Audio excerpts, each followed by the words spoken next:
Okay, here we go. So this is topic 1, multi-step equations. Here's our first example. Solve for x. 4x minus 2 equals 14. So if we're trying to solve for x, the first thing we're going to do is add this 2 to both sides of the equal sign. Now on the left, we still have 4x. We haven't moved those 4x's at all. But now we have negative 2 plus 2, which is just 0. So we don't need to write that. We have 14 plus 12 is 16. So if we have 4x equals 16, we're trying to get x by itself. This is 4 times x. We need to divide by 4 to figure out what x is all on its own. Divide by 4. 4 divided by 4 is a big fat 1.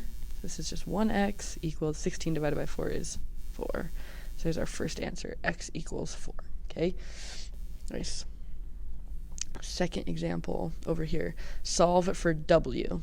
So we have w divided by 3. What? I can do a laser pointer. Okay, what? Well, stop. I don't want that. Okay, weird.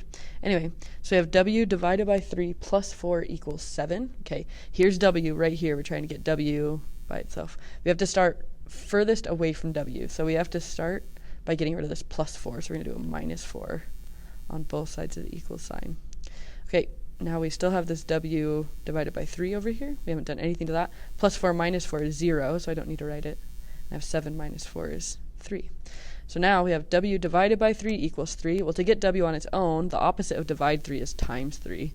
So I'm going to multiply both sides by 3, just like this. Okay, 3 divided by 3. This is like a w times 3 and divide by 3. That's just a 1, so that's gone. This is just w equals 3 times 3 is 9. So we said w equals 9. Nice. All right, example 3. All right, on this one, we see our first example where there are the variables on both sides. So p is on both sides. So we need to get the p's onto the same side. I noticed there are 9 p's, 9 on the right side and 2 on this side. I like to take them to the side where there are more already.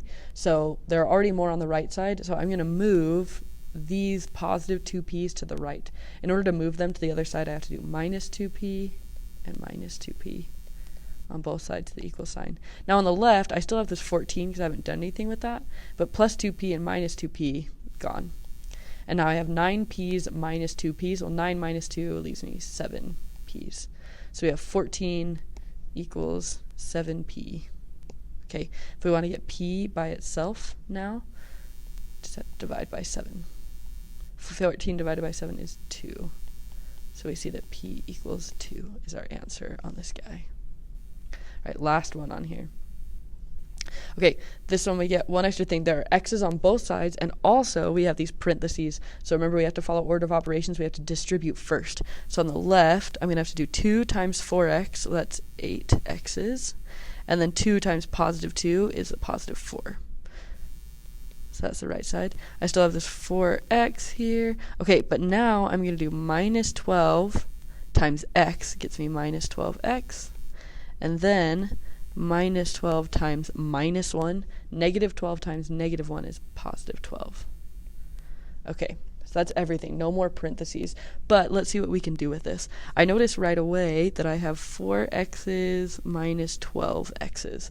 Well, 4x's minus 12x's, let's see, that's going to be negative 8x's.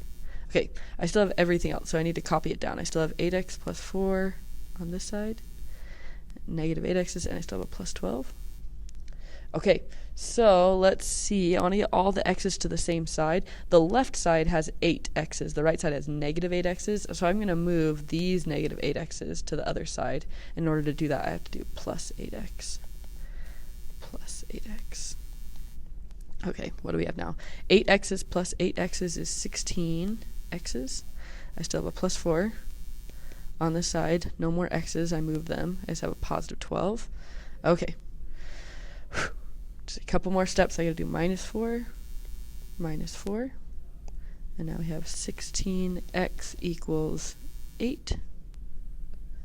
Right, divide both sides by 16. Okay, I have x equals 8 divided by 16. Well, 8 is half of 16, so that's just x equals 1/2. Or you might write it as 0.5 if you like that more. There we go.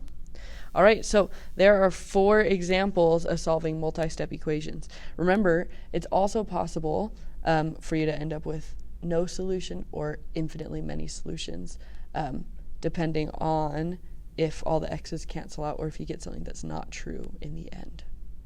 All right, good luck, guys.